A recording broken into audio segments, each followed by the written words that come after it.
Microfinance is great at a lot of things. Getting money to people who have been left behind by banks, helping people grow their businesses, keeping default rates low, and reaching the poor. Just ask Anna, who runs a grocery stand in the Philippines. She has regular cash flow, a steady income, and inventory that she can quickly turn over. Microfinance works great for her and the 100 million people like her. She takes out a loan, uses it, pays it back, and takes out more. Over time, she grows her business and increases her quality of life. But it turns out that there are a lot of people who aren't like Anna. 2.5 billion of them, in fact. Many live far from cities, making them hard to reach. Many have businesses with unpredictable income streams that prevent them from making regular loan payments. They miss out, and so do we. Take Juan from Nicaragua, for example. As a farmer, his income fluctuates with the seasons. He needs a loan that will help him buy seeds and fertilizer, and that he will only have to repay once he sells off his harvest. Or how about Veronica in Colombia? She made good grades in high school, but with younger siblings needing school fees too. Her parents are too poor to send her to college without possibly sacrificing another child's future. She needs a loan to help her through school that she can repay in small, affordable installments over the span of a decade, letting her graduate and start her career with higher earning potential. And then there's Wilson. Wilson transports goods to the market in a Nairobi slum, and a small light wheelbarrow would help him reach more customers on narrow city streets. While he could get a loan at 30 to 50% interest from a local microfinance bank, Wilson decided that was too much for him to pay and still make enough money. So what would it take to help people like Juan, Veronica, and Wilson to thrive just like Anna? Flexible loans, adapted to meet the unique needs of real people. Sounds easy, right? But not so fast. Local banks and microfinance institutions have a hard time making loans like these, and for a lot of good reasons. It's expensive for banks to offer small loans that require lots of work for little return, even at higher interest rates. One reason is that many farmers like Juan live far from the city, and it's costly for loan officers to travel long distances to see them.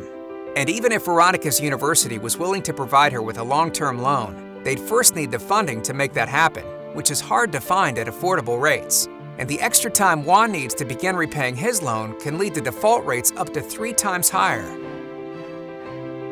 And then there are the unknowns. A single storm can wipe out a harvest. Repayment rates on new types of loans are uncertain. Students drop out of school. Clients have no credit history. A broken ankle could put everything on hold. And so on and so on. So to make up for these risks, financial institutions can either refuse to loan or charge more interest to cover potential losses. Another dead end, right? No, it doesn't have to be that way. There are a lot of organizations out there that want to support borrowers like Juan, Veronica, and Wilson. They may not be traditional financial institutions. They could be schools, churches, NGOs, or even companies. They see the needs of these people and want to help, but they usually don't have the funds to try something new, like making loans. Well, this is where Kiva Labs steps in. Actually, this is where you step in. When you make a $25 loan through Kiva, you help organizations take greater risks and reach more people. With Kiva, you get to choose what type of loans you want to make based on what's important to you.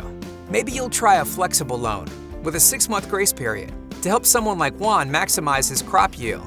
Or maybe a patient one with a decade repayment term to help a student like Veronica afford tuition. Or maybe you'll pick up a Kiva Zip loan, where a local NGO vouches for Wilson's character, qualifying him for a 0% interest loan to be received directly on his mobile phone in Kenya. With a low interest rate, Wilson feels more confident that he can afford the wheelbarrow. Sure, these loans are untested and therefore riskier, but the returns? Better lives. These experiments are what Kiva Labs are all about. Donating does a world of good, but that money never comes back to you. When you lend, you've got a chance of getting that money back.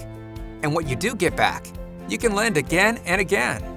Even if you aren't fully repaid, all is not lost. You'll have participated in a grand experiment to learn what works and what doesn't.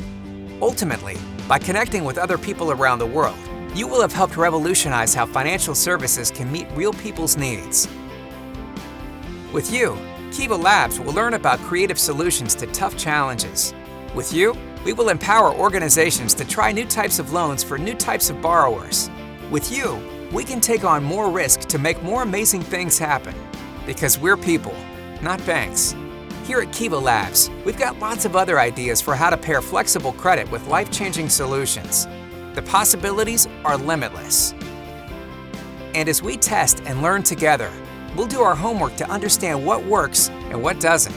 We'll work side by side with our partners to apply what we learn, and we'll share it with you.